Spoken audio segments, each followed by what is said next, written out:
നമസ്കാരം, ഞാൻ M G Pratheesh. Kaumudi ഹെഡ്ലൈൻസിലേക്ക് സ്വാഗതം. Powered by ARMC, presented by Lunars. വിഭാഗീയതയിൽ പിടിവിടാതെ തലസ്ഥാനം.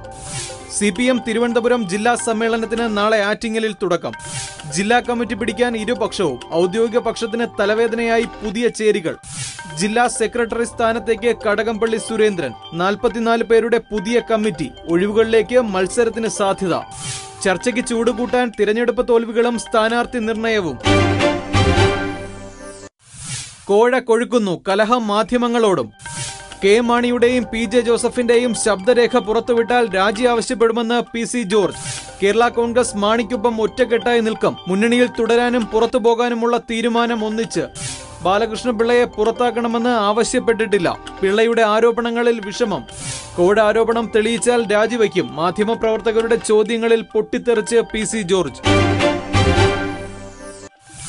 സത്യം മറയ്ക്കാൻ സ്ഥാനക്കയറ്റം.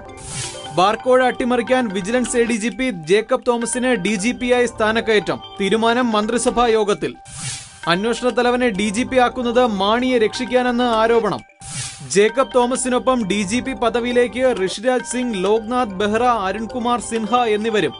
DGP ആകുന്നതോടെ ജേക്കബ് തോമസ് വിജിലൻസിൽ നിന്ന് മാറേണ്ടി വരും. ബാർക്കോഴയുടെ ആദ്യഘട്ടം മുതൽ അന്വേഷണം നടത്തിയത് ജേക്കബ് തോമസ്. തിളച്ചുമറിയാൻ തലസ്ഥാനം. തിരഞ്ഞെടുപ്പ് ചൂടിൽ തിളച്ചുമറിഞ്ഞ് ഡൽഹി. നാമനിർദ്ദേശ പത്രികാ സമർപ്പണത്തിന് ഇന്ന് അവസാനം. BJPയുടെ മുഖ്യമന്ത്രി സ്ഥാനാർത്ഥിയായി കിരൺ ബേദി. മത്സരം പാർട്ടിയുടെ ശക്തി കേന്ദ്രമായ കൃഷ്ണനഗറിൽ. ബേദിയെ സംവാദത്തിന് വെല്ലുവിളിച്ച് അരവിന്ദ് കെജ്രിവാൾ. തുറന്ന പോരിനും തയ്യാറെന്ന് കിരൺ ബേദി. BJPയും ആം ആദ്മിയും അംഗം മുറുക്കുമ്പോൾ ആടിയുലഞ്ഞ് Congress. Kaumudi headlines powered by ARMC, presented by Lunar സമാപിക്കുന്നു. അടുത്ത ഹെഡ്ലൈൻസ് 1 മണിക്കൂറിന് ശേഷം. നമസ്കാരം.